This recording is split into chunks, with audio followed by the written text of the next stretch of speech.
যে হাসিনা পরবর্তী বাংলাদেশ কেমন হবে সেটা তো আমরা চিন্তা করতেছিলাম 31 দফা 1 বছর অধিককাল সময় আগে বলেছি।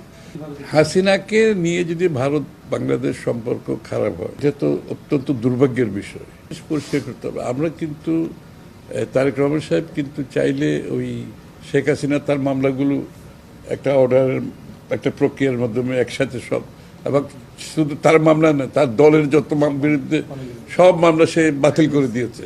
সেই কাজটা তো আমরা করার জন্য রাজি না, তারেক রহমান সাহেব রাজি না।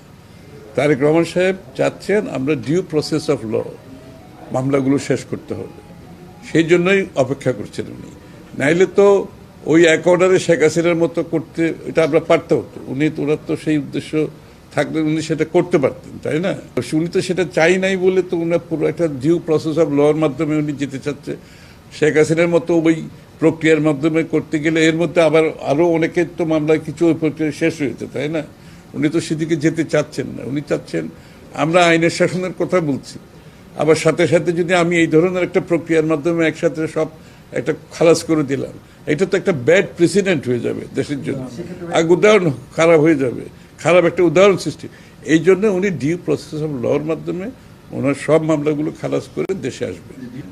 আমরা তো যত তাড়াতাড়ি, আমাদের লয়ারও তো চেষ্টা করছে, এখন কোর্টেরও তো একটা প্রক্রিয়া আছে। এখানে তো আমরা চাইলে একদিনে বলবো না যে কালকে সব কোর্টে নিয়ে শেষ হয়ে যাবে। আমাদের দলের নেতাকর্মীরা ওনার অপেক্ষায় আছে, দেশের মানুষ ওনার যার নেতৃত্বে বিদেশে থেকে যে এত বড় আন্দোলন করতে পারে, যার নেতৃত্বে উনি সমস্ত জাতিকে সংগঠিত ঐক্যবদ্ধ করেছেন, এই মানুষটার আজকে এখন দেশে নাই। তার অনুপস্থিতি তো আমরা সকলে তো অনুভব করছি, তাই না? তার উপস্থিতি জাতির কাছে, সকলের কাছে কাম্য, সকলে অপেক্ষা করছে। আমরা তো আশা করছি, আমরা সবাই ওনার অপেক্ষায় আছি যে দেশ জাতি, আমরা বিএনপি নেতাকর্মী তো অবশ্যই আছে, কিন্তু দেশের মানুষ, যেই মানুষটা না এইরকম আন্দোলনকে একটি জায়গায় তুঙ্গে নিয়ে গেছেন নেতৃত্ব দিয়ে, তাও বিদেশে থেকে, সেটা তো একটা বড় ধরনের একটা আমাদের রাজনীতির অভিজ্ঞতায় জীবনে একটা বাংলাদেশের জন্য একটা উদাহরণ সৃষ্টি করেছে। তো ওনার অপেক্ষায় তো থাকা স্বাভাবিক, আমরা সবাই আছি।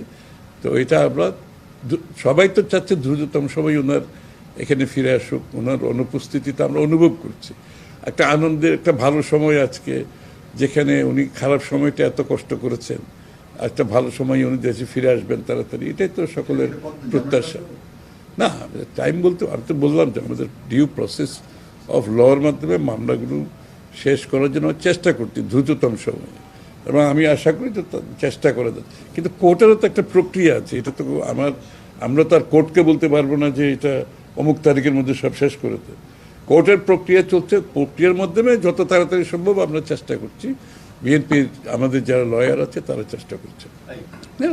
বিএনপির রাজনীতিতে তো বিশাল গুণগত পরিবর্তন, যেটা আমরা সকলেই লক্ষণীয়, এটা তো আর বলার অপেক্ষা রাখে না, দেশের মানুষ দেখতে পাচ্ছে। এবং 31 দফার সংস্কার, যেটা অনেকে সংস্কারের কথা এখনো বলছে, 31 দফার সংস্কার তো উনি তো 1 বছরের অধিককাল সময়ে ওনার নেতৃত্বে দিয়েছেন, তাই না? এবং তারও আগে 6 বছর আগে দেশনেত্রী বেগম খালেদা জিয়া, যে হাসিনা পরবর্তী বাংলাদেশ কেমন হবে সেটা তো আমরা চিন্তা করতেছিলাম, এবং হাসিনা পরবর্তী বাংলাদেশের যে পরিবর্তন আনতে হবে এগুলো তো বিএনপি অনেক আগে চিন্তা করেছে। পরে আমরা যুগপৎ আন্দোলনে যারা আছে সবাই মিলে 31 দফা সংস্কার দিয়েছি। যেহেতু হাসিনা পরবর্তী বাংলাদেশের যে পরিবর্তন আনতে হবে এটা তো আমরা ধারণ করেছি, তারেক রহমান সাহেবের নেতৃত্বে আমরা ধারণ করেছি, এবং ধারণ করেছি বলেই তো এই সংস্কারের কথা অনেক আগেই বলা হয়েছে। 6 বছর আগে বলেছি, তার বাকিগুলো 31 দফা 1 বছর অধিককাল সময় আগে বলেছি।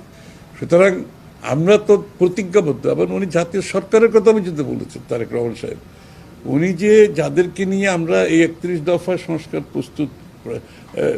প্রস্তুত করেছি তাদেরকে নিয়ে আবার জাতীয় সরকার করে এটা বাস্তবায়নের ঘোষণা উনি দিয়েছেন। মানে আমরা তো জাতির কাছে প্রতিজ্ঞাবদ্ধ, প্রতিশ্রুতিবদ্ধ, আমাদের কমিটমেন্ট আছে, উনি কমিট করেছেন। এটা এরকম একটা অবস্থান বাংলাদেশের রাজনীতিতে কোনো সময় হয় না। নির্বাচনের আগে ঘোষণা দেওয়া হয়েছে, কিভাবে এগুলো আমরা বাস্তবায়ন করব সেটাও আমরা বলে দিচ্ছি। এবং বিএনপি একা সরকার গঠন করবে না, এতে জাতীয় সরকারের মাধ্যমে এটা বাস্তবায়ন হবে। এর থেকে একটা পরিচ্ছন্ন রাজনৈতিক অবস্থান বাংলাদেশে কখনো সৃষ্টি হয়েছে আমার তো জানা নেই। হাসিনাকে নিয়ে যদি ভারত বাংলাদেশ সম্পর্ক খারাপ হয় এটা তো অত্যন্ত দুর্ভাগ্যের বিষয়। বাংলাদেশ ভারত সম্পর্ক হাসিনাকে নিয়ে যদি অবনতি হয়, এটা বোধহয় এর থেকে দুর্ভাগ্য তার কিছু হতে পারে না। এটা ভারতকে চিন্তা করতে হবে যে হাসিনাকে নিয়ে যাতে ভারত বাংলাদেশ সম্পর্কে কোনো অবনতি না ঘটে। এটা তো তাদের চিন্তা করা উচিত। আমি মনে করি ভারতকে এটা চিন্তা করা উচিত। তারা আমাদের নেইবার, প্রতিবেশী, কিন্তু বাংলাদেশের অভ্যন্তরীণ বিষয়ে ভারতকে যদি বাংলাদেশের মানুষ মনে করে ভারত এখানে হস্তক্ষেপ করছে কিংবা বাংলাদেশের রাজনীতিতে প্রভাব বিস্তার করছে, এই ধরনের চিন্তা যদি বাংলাদেশের মানুষের কাছে ভারতের বিষয়ে আসে, সেটা হবে ভারত বাংলাদেশ সম্পর্কের জন্য, আগামীর জন্য খুবই একটা দুর্ভাগ্যের বিষয়। এটা ব্যাড নিউজ। সেটা হওয়া উচিত হবে না। এই বিষয়ে ভারত এই পারসেপশনটা যদি বাংলাদেশের মানুষের না হয়, সেদিকে ভারতকে মনোযোগী হতে হবে।